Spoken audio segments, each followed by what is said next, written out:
ఊళ్ళో వాళ్ళకు కూడా ఆల్రెడీ మన కలెక్టర్ గారు చెప్పిండు, మీ రిజిస్ట్రేషన్ వాల్యూ ఎంతుందో దానికి కూడతలు ఇస్తామని కలెక్టర్ గారు మనం తెలిపించారు. ఇప్పుడు ఊళ్ళో నుండి పోయినా కూడా వాళ్ళకే ప్రాబ్లం లేదు. ఎందుకంటే మెయిన్ రోడ్లో 9,500 రూపీస్ యాడ్ ఉంది. 9,500 రూపీస్ యాడ్ కూడతలు అంటే 29,000 రూపాయల గజం కాడికి మీకు పైసలు వస్తే ఊళ్ళో నుంచి పోతే కూడా నష్టం లేదు. 30,000 గజం రామంపేట ఏడా కూడా లేదు, మెయిన్ రోడ్లో కూడా లేదు, మీకు నష్టం కూడా ఏం లేదు ఇందులో.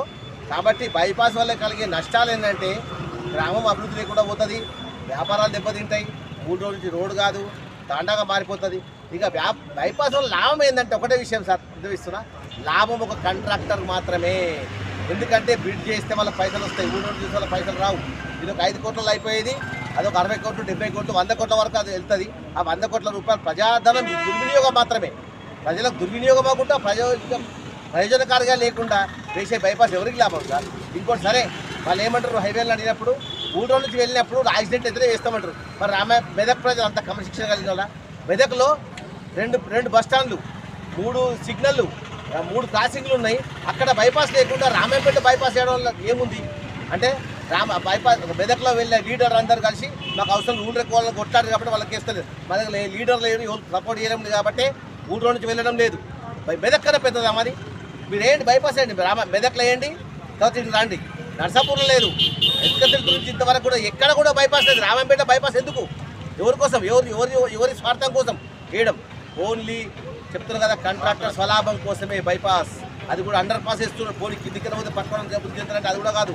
5 అండర్ లైన్లతోటి, అండర్ పాస్లతోటి మెదక్ నుండి అక్కడ వరకు కనీసం 30 ఫీట్ల రోడ్డుతోటి, 30 ఫీట్ల హైట్ తోటి చేస్తున్నప్పుడల్లా మొత్తం పక్కన ఉన్న జాగాలకి ఏం విలువ రాదు, మొత్తం చెరువు కట్ట తప్ప ఇంకోటి ఏం కనిపించేది.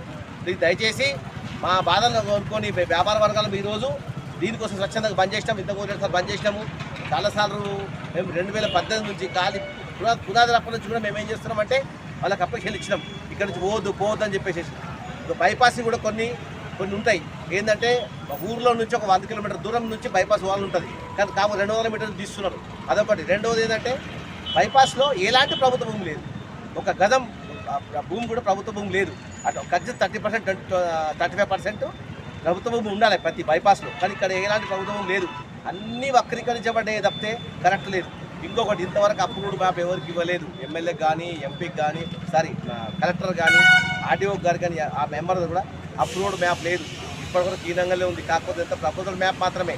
ప్రపోజల్ మ్యాప్ వేద్దామని చూస్తున్నాం. కాబట్టి దయచేసి బైపాస్ రోడ్ వేయకుండా ఊళ్ళో నుంచి పోతే గ్రామం బాగుపడుతుంది, వ్యాపారస్తులు బాగుపడతాం, రియల్ ఎస్టేట్ బాగుపడుతుంది, అన్ని విధాలా ఉపయోగిస్తాం.